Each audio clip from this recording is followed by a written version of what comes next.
Greetings everyone and welcome back to Adventures with Dice. I'm Rob, I'm your host for these videos, and today we're going to be continuing our series on my Icrpg campaign, which started off with the Hornbeast of the Black Ruins adventure, which is one that I wrote. Everything I need really for my adventure is in my GM's notebook, which is just a art pad that I bought and turned into a notebook. So flipping over to where we're starting, you can see that I've got my notes in here, and then as I did each room, I've got the room drawn out, how I'm going to lay it out, which helps me set up everything faster. I also have like the room target numbers and everything in here.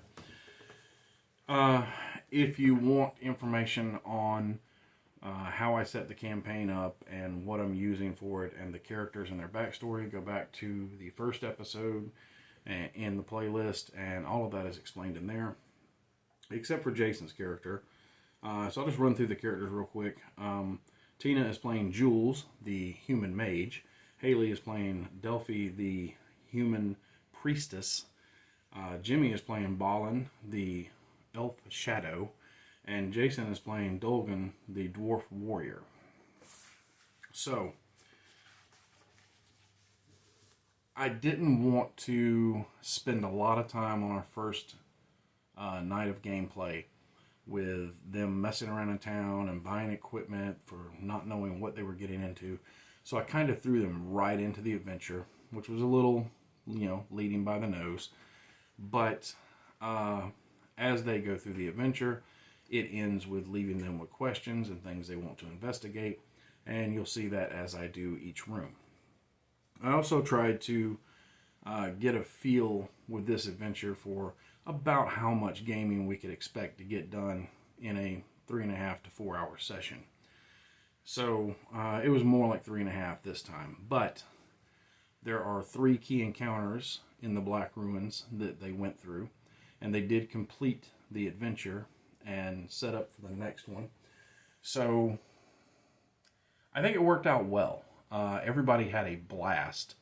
Everybody said afterwards, we had our tribunal and we talked about the game and what they liked or didn't like, and there was no real didn't likes. There were some questions about how a few things would work in the future, and we discussed that and moved on. But I'm going to get right into it here. I'm going to give you the backdrop for the adventure, how I set it up, and then we're going to go room by room. I'm going to show you each layout and kind of run through how everything went down. It was a lot of fun to play, I can say that. So our game is starting in the Greenway, in the small village of Oakvale, far from the political problems of Grey or the war in Scar. Life here is peaceful, but danger and adventure can be found in the wilds. Magic is old, rare, and feared. Witch hunters, known as the Hands of the White Flame, travel the land seeking to root out and destroy those who practice witchcraft. Now we begin with one day while they're in Oakvale, a local farmer named Nadir. He comes into town seeking help, and he ends up talking to the adventurers. His 2 sons, Malik and Gull, left his farm outside of town 2 days ago. They were claiming that they are going to the Black Ruins north of his farm in search of the hornbeast that is rumored to dwell within. Now, the hornbeast is kind of your local legend, your Poplik monster, your Bigfoot. Not too many people have seen him and then come back to tell about it. It's just more of a legend. So they're not sure what the hornbeast is or how to deal with it. Now Nadir says that he warned his kids of the danger and begged them not to go, but they snuck out and they went anyway, as kids will do. He fears that they have run afoul of some monsters or brigands or perhaps the beast of legend itself. He has offered a reward of his family's gem for the return of his boys. They're 12 and 13. The gem he has is the most valuable thing that Nadir owns. the companions, the heroes, have decided to undertake this task. And if the boys are in danger or hurt, they intend to rescue them. They may even be able to put the rumors of the hornbeast to rest. And who knows what treasures lie in those ancient black ruins. The black ruins are rumored to have once been a keep that stood over the tunnels and underground workshops of a mad mage from the first age of man. The keep itself is gone at this point. There's only access down into the tunnels and workshops. It takes them the better part of a day to travel from Oakvale to the Black Ruins. And because it's easy traveling in the Greenway, it was one supply per day. So they used up one supply getting there. Travel to the ruins wasn't much of a problem at all. Like I said, travel's pretty easy here. Now, when they get there, scattered about are toppled ancient stones covered in moss and vines. They are remnants of the old keep that stood upon these grounds ages ago.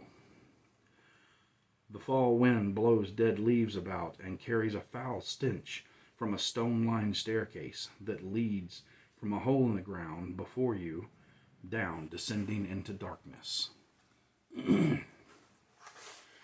And that is where we go into our first room. And I will switch over to the other view so that I can show you how things played out from here on in. There are three rooms or main encounters that they deal with, and I'm going to give you visuals of that here. So come on, let's go check it out. Okay, so we get to our first room in the Encounters in the Black Ruins, and this room is called the Slime Chamber for obvious reasons. And it opens with dank, moist stones line the steps down for a good 30 feet before opening into a dark chamber. There is a wet, plopping sound and a strong smell of mildew and rot. So, we have our timer, threat, and treat for this room. Rolled the timer. It came up at 2. So we'll put that there. You have a room full of flimes, which are flying slimes, and I like green slime, so that's what we're using. The heroes have just come in here, and obviously our threat is the flimes and the slime pools. The slime pools they can regenerate in. The treat, which they didn't end up using, it took a while for them to get the whole let's look around the room and find something to help us thing. But the treat was leaky pipes overhead that used to be coming down from the ruins that were built up above. And they gathered water from a stream and rainwater and so on and so forth and ran the water down here to lower levels for the mage to use in experiments. Well, these pipes are still there, even though they're broken and open up top. So they're still filling with rainwater and so on and so forth. So there's water in the pipes, and if they had looked around in time, they would notice that they were leaking, and they could bust them. And if they busted them, the water could be used to wash the slime away, and it would actually hurt the flimes, and they would end up fleeing in a D4 rounds. But they use something different, which is, you know, you put a treat in, and sometimes your players are just going to find other stuff to do. And that's fine. That's what makes it exciting. So I'm not going to go dice roll by dice roll, but, you know, they start coming into the room. They are using a light source. So, you know, about this much area is illuminated around Jules and Delphi. And she ends up coming over here. He runs up, and she gets line of sight. And Jimmy, who's playing Ballin, who is afraid of getting into close combat, stays as far back as he can. The flimes end up going. One of them comes over here. This one comes up here. They get into some melee combat. This one moves up, and this one moves up. But they don't get any further than that because they had to double move to get there, even though they're flying. It was still a long movement. So there is some fighting going on over here, trying to take these flimes down. And Jules ends up actually getting over here.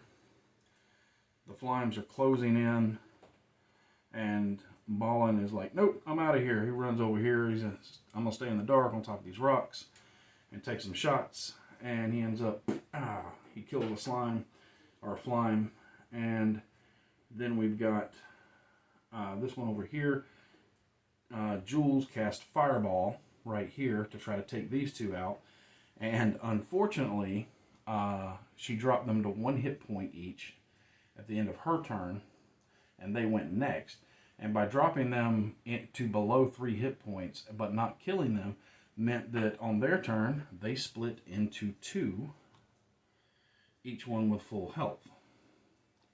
So we now had a whole bunch of them over here that are falling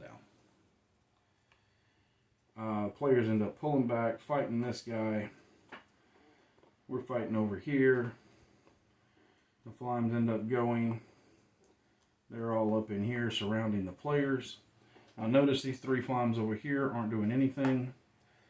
They're down, at this point, down to 1 on the timer. And on their go, the timer goes away. These flimes, they weren't sure what they were doing. They were over here like chewing at and pulling at parts of the wall to get it to break apart. And then it did, and a massive amount of slime comes flowing into the room, like so. So now we have a big slime pit over here. These guys are reveling in it.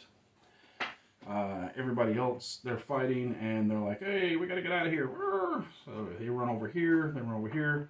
Jules tells them, get to safety. And she drops a fireball on herself. And she rolls max damage, which is great because it blows these guys away. Actually, I think these guys had gotten over here by that point, because they end up blowing these guys away, all but like one of them. She wipes these guys out. There's like one guy left. I think Dolgan took him out, and she knocked herself out in the process. And Delphi, with her healing Nova, she dropped that, healed her back. They end up making their way across. They get over here, start investigating stuff. Now at this point, Ballin starts looking around, and he does notice the pipes that are running above this area. And these blocking areas here go all the way to the ceiling. So he tries to climb to get to the pipes. That doesn't work. He fails horribly, but he doesn't get very far, so he just drops back down here. They discuss different ways of throwing a rope with something tied to it over the pipes to try to pull on them, but they don't do it for whatever reason. After going through each of their packs and seeing if they had a grappling hook, and the way I did that was they each had an adventuring pack, and you don't know what all's in there. There's all kind of stuff. So I just had them roll a d6, and if they rolled a 5 or a 6, they had a grappling hook. Nobody made that roll, so no grappling hook. He couldn't climb up here. They ended up, she comes over, Delphi comes over, and she sticks her torch in the slime, which puts the torch out, and she pulls it back and sees that it is corroded and eat away the end of the torch that fast. And she's like, oh no, I don't want to get in that. So she backs up. And then they discuss, okay, you know what? Hey, Jules, instead of investigating around the corner, why don't you come over here and burn this with a fireball? So she comes up. Dolgan's like, oh, let me get out of the way of the fireball. So he comes over here, falls down because I dropped the mini. And she drops a fireball, which I have a template.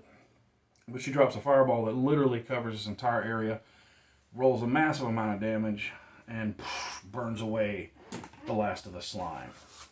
Now, this took a while longer to play than I'm going over, but I'm just going through it fast so you can see what happened in the room.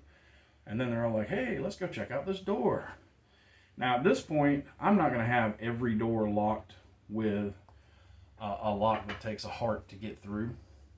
The only reason I did it with this one is because I was trying, this was our first game, and I was trying to drill home the idea of effort and how it worked, and I explained that to them.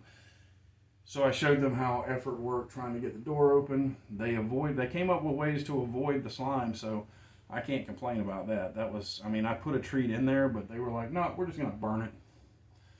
Seems rational to me, burn the slime. But they do end up getting the door open. And then I explained to them how you want to search everywhere for loot. We made some rolls on the loot table. They found some shabby loot, and I think I gave them 3 rolls on the shabby loot table, and they found some decent stuff. But then they made their way through the door and headed on to the next encounter, which is called the Spider Study. So I will reset the board here and kind of show you what the Spider Study was like. So okay, they have now entered the Spider Study. This is the second room, and actually turned out to be the most deadly room. So opening text was, a dark and descending hallway slopes down as you walk forward. An archway with wooden doors that have mostly rotted away opens into what was once the study of the nameless mad mage. Bookcases and tables and chairs litter the room, now in ruin. Thick webbing covers almost everything in the chamber. So first of all, our giant spiders in this room, our timer goes off. It's a 3. So we got 3 turns before something bad happens. Our threat is the giant spiders. They drop and attack anyone that disturbs or tries to cross the room. So they're not actually down here yet. This is where they come down. And the treat was I gave them ruined wood all throughout the room that could be used to set on fire against the spiders. Fire would do ultimate damage. And then, they could search for loot. They didn't actually use the treat in this room. They literally just, I don't know, they didn't think about it or whatever. Ended up going toe-to-toe with the spiders. And that that really almost cost them. So we ended up with, a fight here. This fight starts. Dolgan runs over and starts attacking a spider. And Balin, he runs over here and makes a dex check to get up on top of this ruined bookcase so that he can fire. This giant spider, moves up here. And on Delphi, and Jules comes across here, and she fires Arcane Bolt. None of the spiders drop at this point. The spiders get their turn. They move in like so. These guys are moving in here. This guy moves up here. He's attacking Balin. And this guy ends up moving over here, but he can't do any attacks. So with the giant spiders, which I created for this because they're not in the book, the regular giant spiders have a +2 to all their stat rolls. They get 1 action per turn. Their bite is weapon, close, and it does poison. If they get bit and take damage, they have to roll a con check, a hard con check, and if they fail it, they take 1d4 damage, and they are poisoned for 1d4 turns. And poison means they can take a move or an action, but not both.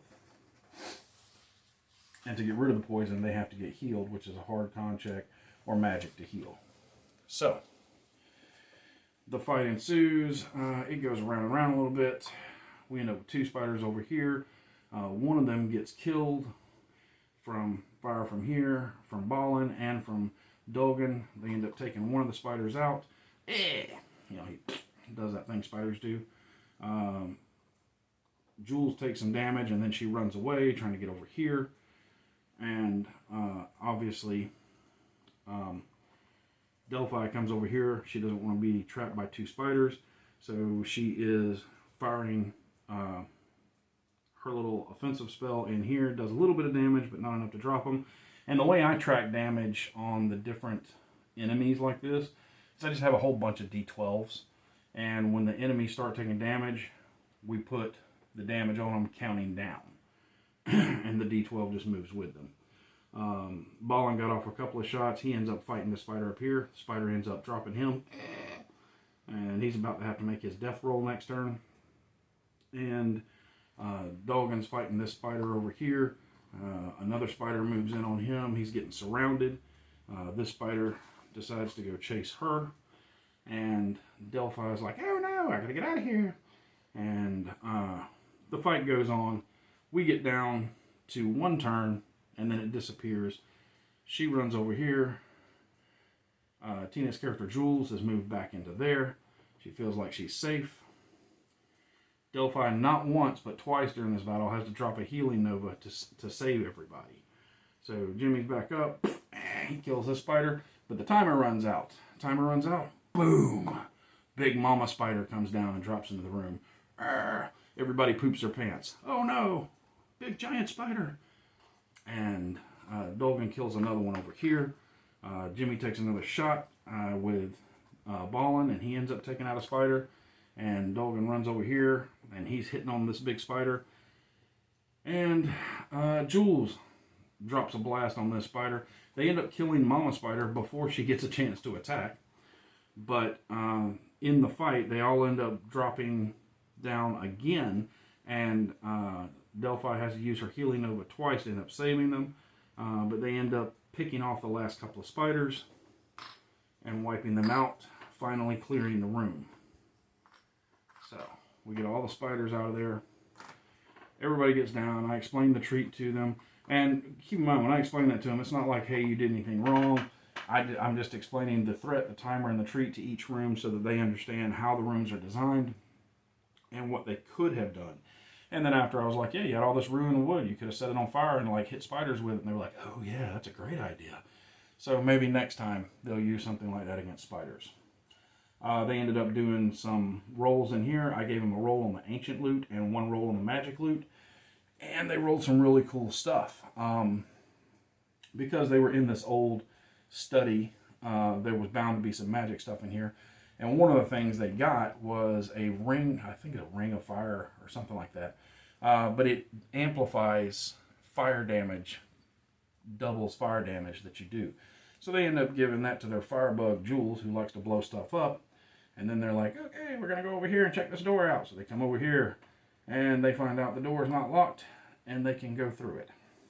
So they open the door to make their way further in, and they all leave the spider study. And then I will reset for the final room and show you what it looked like and how it kind of went down. And then we'll talk about the end of the adventure. So let's check that out. Alright, so we are into the final room of the adventure. This is the home of the hornbeast. And it starts with, now far below the safety of the surface world, the twisting tunnels lead to a stone archway. There is a flickering of firelight beyond the entryway. The sound of something heavy scuffing against stone can be heard. A young man's voice cries out for help and is cut off by a loud growl, and then the sound of something metal slamming. So you have your timer, threat, and treat in this room. Horrifyingly enough, the timer rolled a 1, right? So they got one round before something really bad happens. The threat in here is the filled with rage hornbeast bent on murder and death. Now the hornbeast is a big old minotaur who wants to kill anybody who comes in his domain.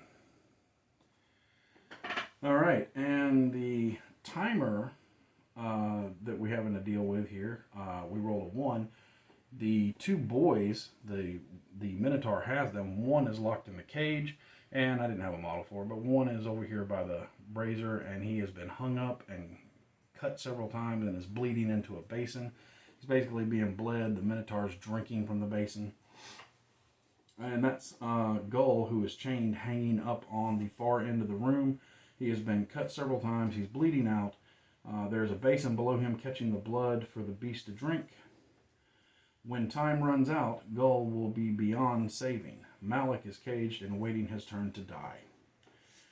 The treat in this room, which they didn't end up using, again, they didn't need to, is the fountain. It is a fountain with water that has a soft blue glow to it. One drink from this fountain will heal a full heart and can have this effect once per month per person. And no, once you put water into something and take it out of here, it loses that effect. So I didn't just let them fill up on healing potions. And then there was several things of loot to be found in here. And if they could defeat the hornbeast, I was giving them a milestone for this. So again, we come over to my page that has all of my info on it, where to put everything. This large chamber was once a place for the Mad Mage to work out spells and test his experiments. Now it lays in ruins and is home to an ancient magical monstrosity, the hornbeast.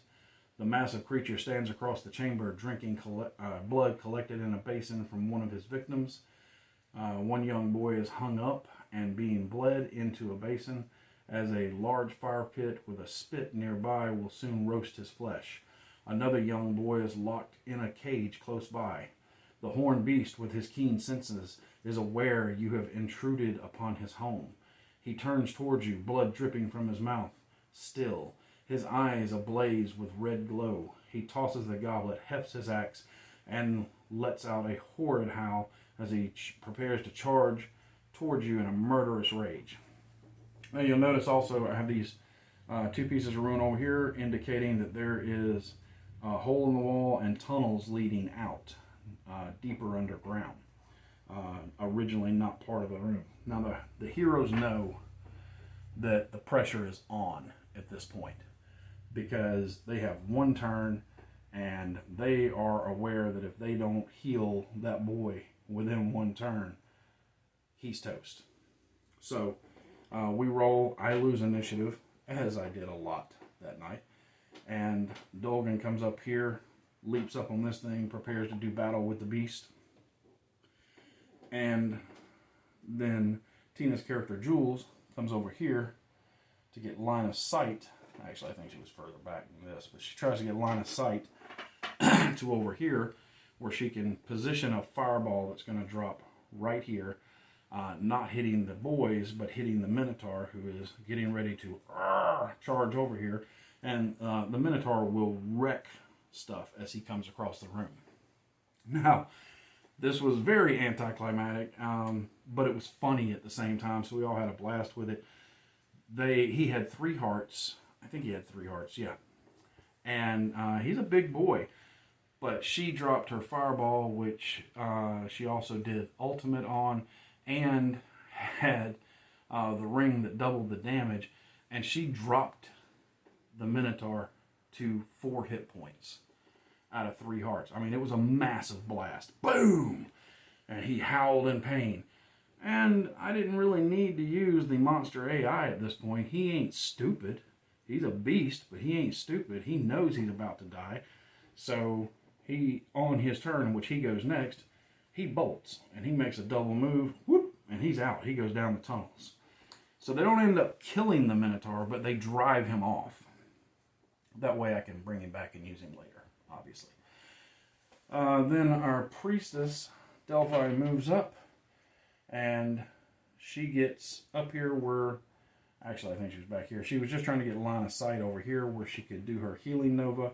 And she heals the boy just in time to keep him from dying. We burn out turn 1. It's done. They get the boys. They collect them. And they have an option. They can either leave the boys here and pursue the Minotaur, but they don't know where he went in the tunnels. Or they can grab the boys and get out of here, and being as that was their actual job, that's what they decided to do. So, the heroes run over here, grab the boys, boom, and they start working their way back out. They'll deal with the hornbeast another day. And they head back to town. So, all 3 of those encounters were done. Honestly, I didn't realize, well, I didn't know she was going to get the ring that doubles the fire damage, and that's fine. I don't care, because characters are going to get loot and lose loot in this game on a pretty regular basis. And it was really, really awesome to do something like that and just, knock the big bad out of the equation. And I'm rooting for him. I think that was really awesome. I thought it was a lot of fun. And so did they. He just didn't get to do any damage, but he's mad about that, and he'll be back to do damage once he heals. So, they go back to town. I'm going to drop this board, go back to the other camera angle, and let you know how the adventure wrapped up. And I hope you enjoyed watching it. So let's go check that out.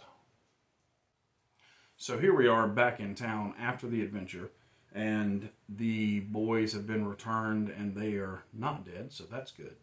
Upon returning to Oakvale, Nadir gladly pays the heroes with his family gem, which is valued at about 300 coin. There's a little bit of a debate between the players as to whether to actually charge him or not, and one of our more monetary players uses the defense of, hey, it would be an insult to this man if we didn't take payment for saving his kids. And the rest of the group went along with it, and they collected the gem. They also collected a milestone for defeating the mission. They didn't really kill the hornbeast, but that's okay. It was a lot of fun, and I was going to give them the milestone anyway. So he pays them, thanks them for saving his sons. There is now going to be a feast set to take place. In the middle of the feast, though, a troop of well-armed and armored men ride into town. And they spend some time looking around like they're looking for a building to set up shop. They all wear an insignia of the Hand of the White Flame. So these guys are witch hunters. Which immediately makes Tina's character, Jules, nervous because she's a mage.